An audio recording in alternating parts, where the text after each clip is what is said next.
Eu sou Mário Persona e essas são as respostas que eu dei aos que me perguntaram sobre a Bíblia. Você perguntou se as mulheres também têm dons. Sim, as mulheres também têm dons, pois os dons foram dados para o corpo de Cristo, do qual todos somos membros. Mas os dons devem ser usados no poder do Espírito e para o que for útil, e também de acordo com as instruções dadas pelo Senhor. Assim, nenhum crente deveria esconder sua candeia, mas estar sempre encorajado a exercitar os dons para a glória de Deus. Porém, é preciso entender que existem diferentes esferas de atuação para o homem e a mulher exercerem os seus dons. Por exemplo, um homem, ainda que tenha o dom de pastor, deve ser sábio ao usar esse dom quando for o caso de aconselhar mulheres jovens e pastorear mulheres jovens. Muitos irmãos caem em pecado ao tentarem ajudar uma irmã mais jovem e que está vulnerável por problemas que porventura esteja passando. Foi por isso que Paulo instruiu Tito a admoestar as mais jovens por intermédio das irmãs idosas, e não diretamente, como no caso dos velhos, das idosas e dos varões jovens, que ele poderia admoestar diretamente. Veja em Tito 2, de 1 a 6. Tu, porém, Paulo escrevendo a Tito, tu, porém, fala o que convém a essa doutrina. Os velhos que sejam sóbrios, graves, prudentes, sãos na fé, no amor e na paciência. As mulheres idosas, semelhantemente, que sejam sérias no seu viver, como convém a santas, não caluniadoras, não dadas a muito vinho, mestras do bem, para que ensinem as mulheres novas a serem prudentes, a amarem seus maridos, a amarem seus filhos, a serem moderadas, castas, boas donas de casa, sujeitas a seus maridos, a fim de que a palavra de Deus não seja blasfemada. Exorta semelhante os jovens a que sejam moderados. A esfera de ação das mulheres no exercício de seus dons também difere do homem, da esfera de ação do homem. Você não encontra na Bíblia, a palavra de Deus, uma mulher pregando o evangelho em público para uma audiência. Mas nós as encontramos dando um testemunho individual da ressurreição de Cristo, como fez Maria Madalena para os outros irmãos. Embora este caso não estivesse ainda no âmbito da igreja, que ainda estava para ser fundada, o fato de o Senhor ordenar a Maria que ela levasse a notícia aos irmãos mostra que isso não estava fora de ordem. João 20, 17 a 18, disse-lhe Jesus: Não me detenhas, porque ainda não subi para meu Pai, mas vai para meus irmãos e dize-lhes que eu subo para o meu Pai e vosso Pai, meu Deus e vosso Deus. Maria Madalena foi e anunciou aos discípulos que vira o Senhor e que ele lhe dissera isto. Um outro exemplo também, antes da existência da Assembleia ou Igreja, mas igualmente dentro da ordem estabelecida por Deus, é o da serva israelita, que indica à sua senhora onde estava a cura para o seu patrão Naamã, lá em 2 Reis 5:2, nos tempos de Israel ainda. E saíram tropas da Síria, da terra de Israel, e levaram presa uma menina que ficou ao serviço da mulher de Naamã. E disse esta à sua senhora: Antes o meu senhor estivesse diante do profeta que está em Samaria, ele o restauraria da sua lepra. Então foi Naamã e notificou ao seu senhor, dizendo: Assim e assim falou a menina, que é da terra de Israel. Nós encontramos já na época da igreja as filhas de Felipe que tinham o dom da profecia. Obviamente elas exercitavam o seu dom na esfera que Deus lhes deu, provavelmente em casa ou entre as irmãs, mas nunca em público ou nas reuniões da Assembleia, já que isto estaria em clara desobediência à ordem dada em 1 Coríntios 14, para que a mulher não fale nas reuniões da Assembleia. Mesmo sendo as 4 filhas de Filipe profetisas, não foram elas que Deus usou para profetizar a Paulo, ali mesmo onde elas moravam, na própria casa delas, mas sim Ágabo, um profeta varão que chegou ali para trazer a profecia para Paulo. Atos 21:8 diz que no dia seguinte, partindo dali Paulo e nós que com ele estávamos, chegamos a Cesareia e entrando em casa de Filipe, o evangelista, que era 2:7, ficamos com ele. E tinha este 4 filhas virgens que profetizavam. E demorando-nos ali por muitos dias, chegou da Judéia um profeta, por nome Ágabo, e vindo ter conosco, tomou a cinta de Paulo, e ligando-se os seus próprios pés e mãos, disse: Isto diz o Espírito Santo, assim ligarão os judeus em Jerusalém o homem de quem é essa cinta, e os entregarão nas mãos dos gentios. As mulheres são encontradas no Novo Testamento participando de reuniões de oração entre mulheres, em Atos 16:13, ajudando os doentes e necessitados, Atos 9:36, ajudando em tarefas da Assembleia, Romanos 13:1, hospedando os santos, Romanos 16:1 antes, e Romanos 16:2, hospedando os santos, cooperando na obra do Evangelho, Romanos 16:3, versículo 12 também, em Filipenses 4, de 2 a 3, nós vemos elas cooperando na obra do Evangelho, cedendo a casa para as reuniões da Assembleia, Romanos 16:5, 1 Coríntios 6:19, suprindo as necessidades dos que viajam na obra do Senhor, em 1 Coríntios 9:5, ensinando as crianças, em 2 Timóteo 1:5, 3:15, profetizando e orando dentro, obviamente, do seu círculo, 1 Coríntios 11:5, etc.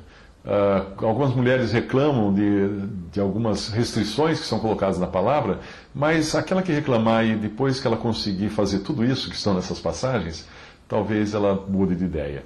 Deus, evidentemente, reconhece não apenas o dom da mulher, como também seu estado espiritual. E um exemplo disso é o casal Áquila e Priscila. Quando o assunto em Atos 18 foi o trabalho que eles tiveram de esclarecer melhor a Apolo os caminhos do Senhor, é o nome de Priscila que vem primeiro, talvez por ela ser uma irmã mais capacitada espiritualmente até do que o seu marido Áquila, para detectar aquela necessidade. Esse melhor discernimento pode ter também garantido a Priscila a oportunidade de ser mencionada primeiro, quando o casal encontrou Apolo e detectou que ele precisaria ter algumas arestas aparadas quanto àquilo que pregava. Em Atos 18:26, ele começou a falar ousadamente na sinagoga, e quando ouviram Priscila e Áquila, levaram Apolo consigo e lhe declararam mais precisamente o caminho de Deus. Pode ser que Priscila tenha ajudado, inclusive o seu marido, a perceber essa necessidade, que muitas vezes a mulher tem uma percepção até melhor. Mas quando os dois aparecem novamente como recebendo a assembleia para congregar em sua casa, é Áquila quem vem primeiro na citação. Pois ainda que ele estivesse em uma condição espiritual menos adequada que a de Priscila, ele era a cabeça em seu lar. 1 Coríntios 16:19, as igrejas da Ásia vos saúdam-vos afetuosamente no Senhor, Áquila e Priscila, com a igreja que está em sua casa. O cuidado de Deus para com as irmãs também é demonstrado ao mencionar duas obreiras em Filipos, que eram Evódia e Síntique, que deviam ser muito ativas, junto com Paulo, Clemente e os outros irmãos na obra do Evangelho, mas que poderiam estar se desentendendo. Filipenses 4:2, Paulo escreve: rogo a Evódia e rogo a Síntique que sintam o mesmo no Senhor. E peço-te também a ti, meu verdadeiro companheiro, que ajudes essas mulheres que trabalharam comigo no Evangelho, e com Clemente, e com os outros cooperadores cujos nomes estão no livro da vida. Porém, como nós aprendemos de 1 Coríntios 14, nas reuniões da Assembleia, mesmo que tenham um dom, as irmãs devem permanecer caladas. Também em outras circunstâncias, fora da Assembleia, elas devem se abster de ensinar. No caso de Priscila e Áquila, certamente era o marido que encabeçava o auxílio que prestavam a Apolo, com Priscila ali em sujeição ao seu marido. 1 Coríntios 14, 33 a 17 diz que porque Deus não é Deus de confusão, senão de paz, como em todas as igrejas dos santos, as vossas mulheres estejam caladas nas igrejas, porque não lhes é permitido falar, mas estejam sujeitas, como também ordena a lei. E se querem aprender alguma coisa, interroguem em casa seus próprios maridos, porque é vergonhoso que as mulheres falem na igreja. Porventura saiu dentre vós a palavra de Deus, ou veio ela somente para vós? Se alguém cuida ser profeta ou espiritual, reconheça que as coisas que vos escrevo são mandamentos do Senhor.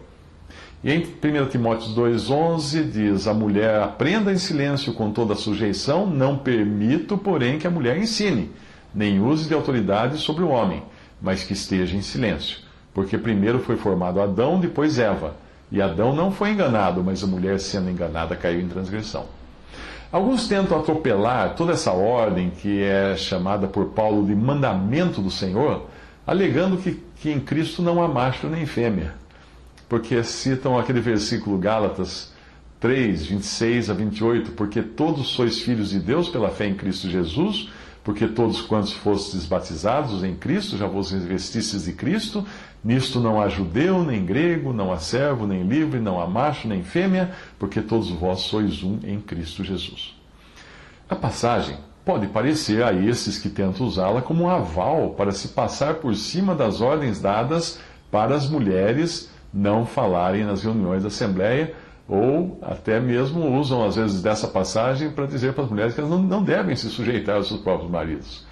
Mas se nós tentarmos aplicar a mesma passagem de Gálatas a outras situações envolvendo macho e fêmea, nós logo veremos que não é bem o caso. Por exemplo, acaso essa passagem, que alguns usam para afirmar que homem e mulher sejam a mesma coisa, permitiria um homem casar-se com um homem e uma mulher casar-se com uma mulher? Certamente não, porque existem outras instâncias, outras passagens onde isso é claramente proibido. Então o mesmo ocorre com relação ao ministério das mulheres. No seu sentido amplo e na posição que nós desfrutamos em Cristo, todos somos sim iguais, independente da nossa condição, se judeu ou gentil, servo, livre, homem, mulher, não importa. Mas em situações particulares, essas diferenças devem sim ser observadas, quando a palavra de Deus nos ensinar. E é por isso que as mulheres não devem falar nas reuniões da Assembleia e os servos devem se sujeitar aos seus senhores. Experimente dizer para o seu chefe, também cristão, que as diferenças entre ele e você foram abolidas por causa dessa passagem em Gálatas. E você tem até o versículo para provar isso. Experimente falar isso para ele, depois é melhor você sair atrás de um novo emprego. Um exercício interessante é ler 1 Timóteo e observar todas as vezes em que a mulher é mencionada ali. Nós sabemos que a primeira epístola é sobre a ordem que Deus estabeleceu para a casa de Deus, e assim os papéis de cada um ficam bem claros naquela epístola. 1 Timóteo 2,9 diz que, do mesmo modo, as mulheres se ataviem em traje honesto, com pudor e modéstia, não com tranças ou com ouro ou pérolas ou vestidos preciosos. 1 Timóteo 2, de 10 a 11, mas como convém a mulheres que fazem profissão de servir a Deus com boas obras, a mulher aprende em silêncio com toda sujeição. Não permito, porém, que a mulher ensine, nem use de autoridade sobre o marido, mas que esteja em silêncio.